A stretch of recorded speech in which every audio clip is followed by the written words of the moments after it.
Well, students, good evening to all of you. Today, we are going to discuss the another important topic of B.Ed, teaching strategies. This topic comes under your paper, learning and teaching. This is a unit 4, right? Teaching strategies.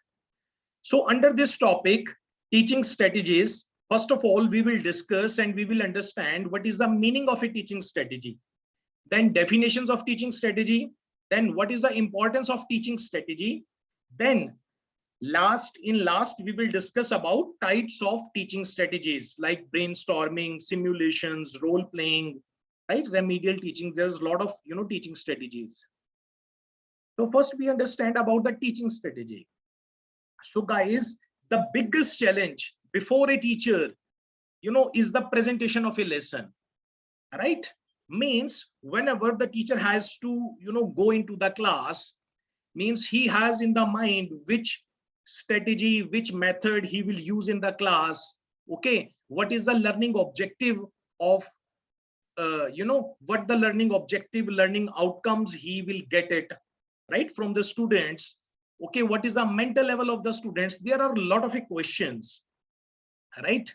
When the teacher enters in the class now, there is a lot of questions, which method, which technique, which tactics the teacher has to use while delivering the lessons. So these all things is called as a teaching strategy, right? In short, teaching strategy basically is a long-term plan of action designed to achieve a particular goal, right? What is a particular goal? Guys, here we have to understand that teaching does not mean that, okay, finishing the syllabus. Okay, when the teacher enters into the class, okay, he finishes the syllabus, his duty is not done. Until or unless the students grasp it fully, his duty is not done, right? So teaching strategy is a mean to achieve learning objective. It is a well-defined procedure used to accomplish a specific activity or a task, right? So whatever the tactics, whatever the method, whatever the style of teaching, explanations, learning outcomes, whatever the teacher uses in the class in order to achieve the learning outcomes, this is called the teaching strategy, right? So next we do the some definitions of teaching strategies. Stone and Morris have said that teaching strategy is a generalized plan for a lesson which includes structure, instructional objectives, and an outline of planned tactics necessary to implement the strategy, right? Smith क्या कहते हैं? According to the Smith, D.O. Smith, an instructional strategy or teaching strategy refers to a pattern of teaching acts that serves to attain certain outcomes and to guard against others, right guys? So next we discuss the importance of teaching strategies, so that the meaning, the concept of teaching strategy would be clear more to us, right guys? So we discuss importance of teaching strategy, right? First of all, I think you have understood a little bit about the teaching strategies, right? Teaching strategies includes your teaching method, your plan, your learning outcome. Okay, what is the mental level of the students? You have to teach according to the mental level of the students. When you finish your lecture, whether student have understood your concept fully or not. So these all includes the teaching strategies, right? So now we are going to discuss the importance of teaching strategies. Teaching strategies makes teaching learning process effective and easy, right? Because if you have a very good plan, if you have a good strategy, if you have a good teaching method, okay, right? If you have a knowledge of a skills of teaching, you have the knowledge of the your students, about the mental level of the student. So it makes your teaching learning process effective and easy. Strategies also create and sustain interest in the students या pupils, right guys? Strategies again, further strategies help students begin to understand the process of learning, right? If the student start learning now, this is a result of your teaching strategy. Always remember, right? Student is never weak. We have labeled we have labeled on the student, this student is a bright, this student is a weak. Student does not weak and bright student. It all depend on the teacher, right? Because many time I have said that ना कि जो student है बच्चा नालायक नहीं होता, नालायक teacher होता है, right? If there is a weakness, it is a weakness lies in the teacher, not in the student. Strategies help the students begin to understand the process of learning. If the student has started the learning, this is the result of your teaching strategies only, right guys? Again, further, teaching strategies help students to bypass their areas of weakness and to perform at the level at which they are capable, right? It is also helpful in bringing something new to the children as well. With help of strategies of teaching, the teacher can accelerate the pace of learning, right? In conclusions, we conclude, in conclusion, teaching strategies are methods and techniques that a teacher will use to support their pupils or students through the learning process. A teacher will choose the teaching strategy most suitable to the topic being studied, the level of expertise of the learner, and the stage in their learning journey. Right, guys? These all the benefits and the importance of the teaching strategies, right? And being of a teacher, we are doing the B.Ed, so these all things we should know first. That's why these all things has come in our papers in the teaching methodologies. Okay, whatever we are studying all the paper, these are called the teaching methodologies. Okay, so means which topic, because some topic when you are going to teach, some topics needs the you will use the lecture method, but in some topic you will use the discussions method. Some topics you will use the laboratory lab, right? So these all the strategies, it is a bigger word. Teaching strategies is a comprehensive term. It includes all your skills, all your methods, all your knowledge of your philosophy, knowledge of your psychology, knowledge of your teaching learning process. These all things includes. Okay, and whenever you have to go to the class, so these all things, it should be in your mind, which method I have to use. Okay, what is my learning outcomes? When I will finish my lecture, student will understand the concept or not. These all things, it should be in the mind of the teacher, right? So that's why now it is said that teaching is not everybody's cup of tea. It is a very complex job, right, guys? So next we discuss about the some of teaching strategies, right? What are the types of teaching strategies which you have to use? Okay, and some of the teaching strategies have invented in the for the accelerating the teaching learning process. So first we discuss the brainstorming, right? Brainstorming is a strategies or a tool of a teaching used by the teacher in which maximum or all the student participate while responding or giving personal views, ideas on one topic. Okay, first we read all things, then later on I discuss and I explain you in a simple terms. Okay, brainstorming is a group creativity technique by which efforts are made to find a conclusion for a specific problem by gathering a list of ideas spontaneously contributed by its members. Okay, third point is that it is a technique used to generate ideas around a specific topic, often done in groups, means brainstorming, often done in groups, but can be done individuals. The process usually involves writing down all ideas around a topic onto the paper, a whiteboard, or stickies, often implying some kind of association, right? What is the key to success of a brainstorming? No idea is bad idea. A facilitator is often required to run a group session and extract the required information from participants. Right, guys? I hope you have understood. I explain you in a simple term. Brainstorming may what happens, teachers gives one particular topic to the student, right? Now the student is free to give any kind of ideas, right?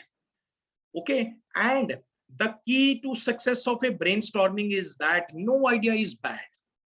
Teacher does not differentiate this idea is good and this idea is bad.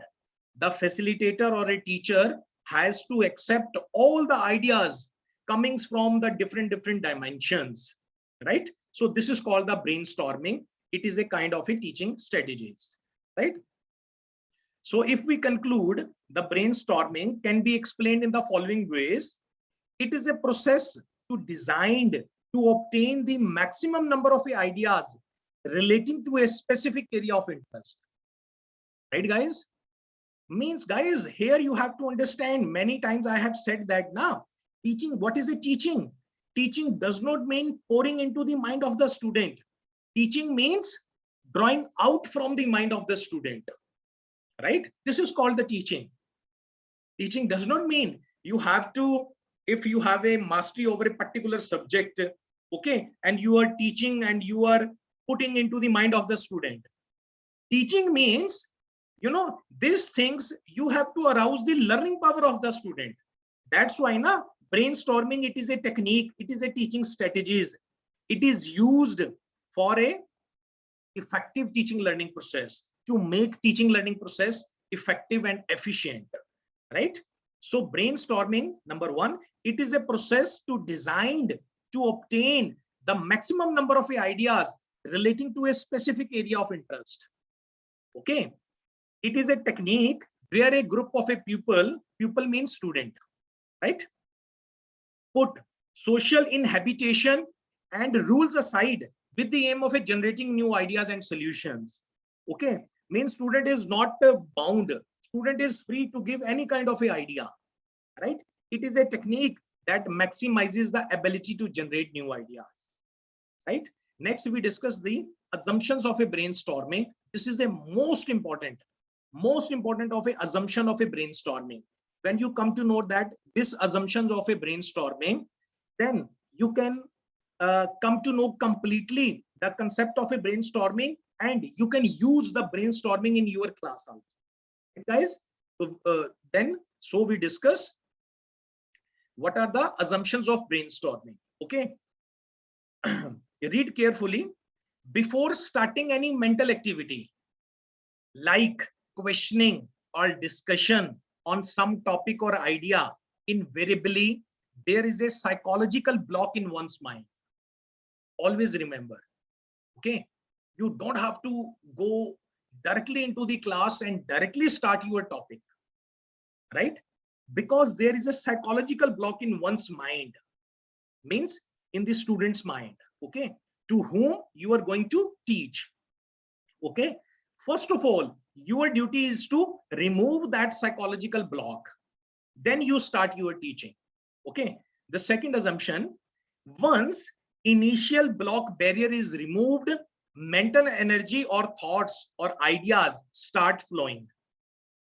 Once this state of mind is attained by the student, new ideas start coming to his mind, and this is called a stage of a active thinking. अब आप मुझे बताओ, tell me, this is the job of the teacher, right, to arouse the learning power of the student. This is the job of the teacher, to remove the psychological block of the student. Okay, if we are not aware of that, we start directly teaching to the student, the reasoning power, the ideas, other things, all are dead, you know, within the student, because of the lack of knowledge of the teacher, right guys? Unhindered, next assumption, unhindered free flow expression of ideas gives a sense of satisfaction to the learner or student. The judgment or evaluation of ideas by the teacher or peers in the class leads to formation of a psychological block in the student's mind. So you don't have to judge, you don't have to evaluate. The ideas are coming from the mind of the student. You don't have to label this idea is bad or good. Okay, let's get the idea from the student. Okay, let the student speak. right? Let the learning comes from the mind of the student. Okay, so these all the assumptions you have to keep in your mind, okay, when you have to use the brainstorming as a strategy of a teaching, right guys? So next, what is the nature, characteristics, purposes of a brainstorming? What are the benefits of the brainstorming? Hana? These all, these all points covers. Okay. So first, to focus student attention on a particular topic. Hana? Once you give the topic to the student, for example, I'm taking your class. Okay. You are a number of students. Okay. I give you one topic. Okay. You all have to speak on the uh, conditioning theory of learning, right? So what happened? You start thinking the conditioning theory of a learning. Hai na? Some of the students you have in the mind. Okay, conditioning theory of a learning. It was given by the Pavlov. Hai na? Once I say you that okay, think about the trial and error theory of a learning. Hai na? You start thinking. So to focus student attention on a particular topic. This is the first purpose, characteristics, yeah, nature, yeah, benefit of the brainstorming. Next, to generate particular ideas, to teach acceptance and respect for individual differences, right? Because in a class now, there is a lot of, all the students are not unique. There is an individual difference. Okay, some students will give some kind of a idea, other will give some kind of a idea. So at least you have to accept all the ideas. Okay, next, to encourage the learner to take a risk in sharing their ideas and opinions. Guys, you have seen now, many of the student means they know lot of thing, but they say that I have lot of a thing, I have lot of a knowledge, but I couldn't express. Anna, you have seen, many students. Okay, why they couldn't express? Because they don't get that kind of a opportunity, right guys? So this is a duty of the teacher, okay, to encourage the learner to take a risk in sharing their ideas and opinions. If the student is speaking wrong, let the student speak wrong, right? If he has given a wrong answer, so being of a teacher, you don't have to say you have given a wrong answer. Even whatever the answer he has given, you have to give knowledge of that particular answer.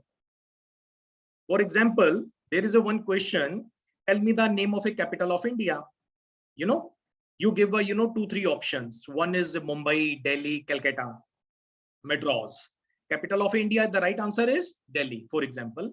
But the student, for example, has given the wrong answer. Student has given the answer Mumbai. You don't have to say Mumbai is the wrong answer. Even whatever the answer is given by the students Mumbai, okay, you have to give knowledge regarding the Mumbai. Okay, means it comes in the Maharashtra state. It is a known for the this industrial things and others. Okay, tell them about the about the Mumbai, right? Because the job of the teacher, okay, to give arousing the learning power of the student, not judge the student, not evaluate the student from that way, right? So next, to demonstrate to the student that their knowledge and abilities are valued and accepted, right? So guys, sometimes kya hota hai, teacher don't have the knowledge of the B.Ed, yeah, teaching methodology. If they didn't do the B.Ed and some of the course and they start teaching, so then they face such kind of the problems, okay? And then they label that his student is weak. Okay, no student is weak in the world, right? To provide an opportunity, next characteristics, nature or purpose of brainstorming is that to provide an opportunity for students to share ideas and expand their knowledge by building on each other's. It is an intellectual activity. Maximum all students can participate. Each student gives their personal views. Each idea is neither right or wrong, right? So these all are the nature, characteristics, purposes of a brainstorming, right guys? Okay, the second teaching strategies is a simulation. This is another important teaching strategies, simulation. Okay, simulation means role playing or a rehearsal in which the process of a teaching is carried out artificially. It is based on socio-drama. The main aspect of a simulation in teaching is the introduction of a student teacher to teaching in a non-stressful conditions. Okay, first we discuss, then I'll explain to you. Webster Dictionary. Webster Dictionary has said about the simulation. Simulation is defined as giving the appearance of or effort of or to have characteristic. Tense क्या कहते हैं? According to Tense, simulation in the all-inclusive term which contains these activities which produce artificial environments or which provide artificial experiences for the participants in the activity. It is a reproduction of the reality. Okay, one word is using again and again, artificials. Okay, remember the artificials. Okay, I explain you. Fink has said that simulation is the controlled representation of reality. Hence, in short, we can say that simulated teaching is a technique or mechanism of feedback device to induce certain desirable behavior among pupil teachers by playing the role of a teacher in their own group as an artificial situations of a classroom teaching. Right? What is the simulations? In a simple term, simulations means we create a situation which is not real. Okay. For example, basically this is a teacher's technique, teacher strategies. It helps the teacher before going to the teaching practice. You have seen that, that there is a 4-month teaching practice in the B.Ed course now, right? Where the student go to the different schools, okay, where they teach to the student. Okay, but before going over that, okay, they are trained in the class. Okay, because all the students in the B.Ed course, they consider they are a student of a 7th class. One student start teaching to all the students by considering that it is a class of a 7th, right? So that because he has to go for the teaching, before that he is rehearsing, he is doing practice, right? Simulations means you have to create the artificial situation, right? And by creating an artificial situation, you can improve your teaching. This is called the simulations. Okay, we further understand assumption of a simulated teaching. The underlying skills of a teaching can be described, modified, and practiced. Teacher behavior is modifiable by the use of a feedback devices. There are certain social communication skills of a teacher behavior which are essential for effective teaching. Immediate feedback helps for further improvement of a communication skills. Different patterns of teacher behavior are highlighted because of role perception or role play that helps the teacher under training to identify the ones that they need most, right? So guys, here, 2 words are using. One word is using pupil teacher and one word is using artificial, right? You don't have to confuse. Okay, I explain you. Student teacher means you are the student teacher. Okay, you are also called a pupil. Okay, for example, you have come from the different background. You have come from, some have come from the BA, some have come from BCom, some have come from the BSc, right? When you are studying BA, BSc, BCom, you are treated as a student, right? And teacher is teacher. But when you are doing a B.Ed, you are not treated as a teacher. You are treated as a student teacher. Means आधे आप student हो, आधे आप teacher हो, right? You are called the student teacher. Okay, once you will complete the B.Ed, you will become the full-fledged teacher, right? That's why whosoever is doing the B.Ed, they are called student teacher or B.Ed trainees, right? Simulated teaching is helpful for the B.Ed trainees or the student teacher, because in their course they have to go for a 4-month teaching practice, right? But before going to the real situation, okay, they improve their teaching by creating a artificial conditions in the college where they are studying, right guys?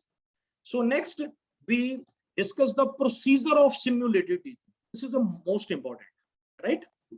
the assumptions of a brainstorming is important. And when you talk about the simulated teaching strategy, procedure of a simulated teaching is important, right? Simulated teaching is usually used in the teacher education, right? What is the teacher education? Teacher education means, guys, all the B.Ed colleges in India, it is called the teacher education colleges. Okay, and you have seen that if any of the B.Ed college, it is there is a college of education in the back, right? These are called the teacher education college. If you have done the BA, BSc, BCom, these are called the degree level colleges. They are not the teacher education colleges. Okay. When you're doing the B.Ed from any of the college, they are called the teacher education college, right? Simulated teaching is usually used in teacher education, means teacher education colleges means B.Ed colleges, and it is helpful for the B.Ed trainees. It is employed before sending the pupil teacher to the actual teaching. And the same thing na, I just discussed. It is employed before sending the pupil teachers to actual teaching. You are the pupil teacher now. It helps in developing social skills among pupil teachers, right? Pupil teacher has to play the three roles. Okay, teacher, pupil, and observer. When you go for the teaching practice to teach into the different schools, three roles you have to obtain: teacher, pupil, and observer. Okay, how you will work as an observer? When your friend, your peer, your partner, your friend is teaching in the class, okay, and by sitting on the back bench, you are noting each and everything, right? The voice level of the student, the method of your partner, your friend, okay, whether he has written on the blackboard in a proper way or not. Okay, you are observing. By that way now you improve your teaching, right? All of you. So there are three roles: teacher, pupil, and observer. There are three elements in the simulated training techniques. Okay, what are the elements? Diagnose, prescription, and evaluation. Every element has its own importance in the process. At the first, the teacher makes effort to understand the learner, right? Now you are teacher in the B.Ed college. At first, the teacher makes effort to understand the learner. At this stage, he becomes aware of the weakness, attitudes, and preferences, etc., and suggests student to learn accordingly. At this stage, the teacher has to satisfy himself that the subject matter is useful for the student. After that, he adopts the appropriate method to impart education to the students. Finally, evaluation is made if reveals the success or failure of the teachers and also the weakness. Right, guys? And achievement of the students. Right? So simulated teaching, in a simple way, simulated teaching is a teaching strategies. It is helpful for the B.Ed trainees. Okay. When the B.Ed trainees has to go to the actual teaching, 4-month teaching programs to teach to the students, before going to the teaching practice, they are trained in the college where they have got the admissions. Okay. And when the B.Ed trainees goes to the actual teaching, three roles he plays: teacher, pupil, and observer. Okay. But before going to the teaching practice, they are trained in the college by the teachers of that particular B.Ed colleges. Okay. They are trained. First of all, they diagnose, they prescribe, and they evaluate. Right, guys? I think you have understood about the simulated teachings. Next or last, we discuss the advantages of simulated teaching. What are the advantages of a simulated teaching? Simulated teaching means, to create a artificial conditions. Okay. For example, okay, Malab, you are teaching to the students, and you say that any of the student, you say that now today this topic you have to teach. Now you are a teacher for today's, right? So then he teach to all the students, right? So advantages of a simulated teaching is student teachers are helped. Student teachers means B.Ed trainees. These are the different names, guys. Okay.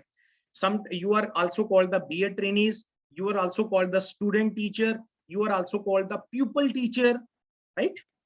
So advantages of a simulated teaching is student teachers are helped in a variety of ways through simulated training. It helps in developing self-confidence among them. Right now, and it never happens now. You have got the admissions in the B.Ed college, and college authorities say to you, okay, go to the school and start teaching. Okay, first of all, they train you basically, right? So when you got trained, your self-confidence, you got the self-confidence, your confidence level raises up, and freely you go to the schools and teach to the students. Next advantage is this techniques helps in linking theory with practice of teaching. Student teachers are given an opportunity to study and analyze critical teaching problems. Student teacher understand the behavioral problem of the classroom and develop insight to encounter them. Right? Means before going to the actual situation, okay, you have created an artificial situation in your college where you have got the admissions and you are teaching to your friends, right? You have come to know that what are the problems you will face when you will go to the actual teaching. Okay, you come to know that beforehand. Simulated training provides feedback to the student teachers to modify their behavior. It helps in developing social skills like social manners and etiquettes among the student teacher. Okay, so you learn a lot of things with the help of a simulated teaching. Okay, simulated teaching means before going to the actual situation, okay, you are practicing artificially, you are practicing. This is called the simulated teaching. You come to know that, okay, how you have to talk to your student, right? What is the problems you will face in the class, in the actual class when you will go. So beforehand, you will come to know a lot of things. There is a self-monitoring in the simulated training. It reinforces the student teachers for the desired behavior. It helps in developing efficiency in student teachers and in predicting consequences of teaching before going to the actual classroom. Right, guys? So these are all the advantages of a simulated teaching. Thank you so much, guys.